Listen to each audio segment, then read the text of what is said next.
ഇവർക്ക് ചിലപ്പോൾ അതിലേക്ക് കൃത്യമായിട്ട് ഇരിക്കാനോ പിന്നീട് ചിലപ്പോൾ ആ സമയം കിട്ടാൻ സാധ്യത ഭയങ്കര കുറവായിരിക്കും.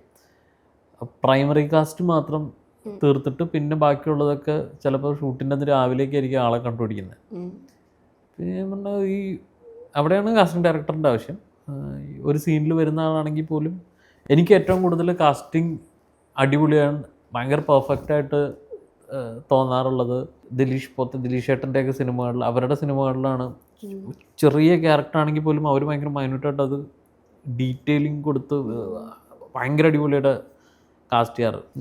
ദിലീഷേട്ടൻ്റെ സിനിമകളിലൂടെയാണ് ഇപ്പം നമ്മൾ കാണുന്ന ഒരുപാട് യങ് സ്റ്റാർസ് വളർന്നു വരുന്നതും ദിലീഷേട്ടൻ്റെ സിനിമകളിലൂടെ. ഞാൻ എപ്പോഴും അവരുടെ സിനിമയുടെ കാസ്റ്റിംഗ് എപ്പോഴും ഞാൻ ഭയങ്കരമായിട്ട് ശ്രദ്ധിക്കാറുണ്ട്.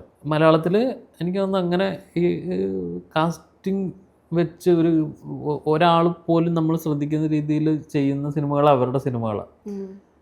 ബാക്കി ഒരു വിധത്തിൽ അങ്ങനെ സമയം കിട്ടാതെ പിന്നെ പിന്നെ ചെയ്യുന്ന പരിപാടികളാണ്. ഞാൻ ചെയ്യുന്ന സിനിമകളിലാണെങ്കിലും ഞാൻ അങ്ങനെ വെറുതെ പോകുന്ന അല്ലെങ്കിൽ എന്തെങ്കിലും പറയുന്ന ആളാണെങ്കിൽ പോലും എന്നെ അതല്ല എന്തെങ്കിലും ആക്ടിവിറ്റി ഉള്ള ആളാണെങ്കിൽ പോലും അത് ഞാൻ തന്നെ ചെയ്യിക്കാറ് ഒരു വിധം. എന്തെങ്കിലും ഉണ്ടാവും പുള്ളിക്ക് എന്തെങ്കിലും പരിപാടികൾ, അപ്പോൾ അതൊക്കെ ശ്രദ്ധിച്ചാണ് ചെയ്യാറ്. അത് തന്നെയാണ് ഇത് നോബഡിയുടെ ഇതിലും ഉണ്ടായത്.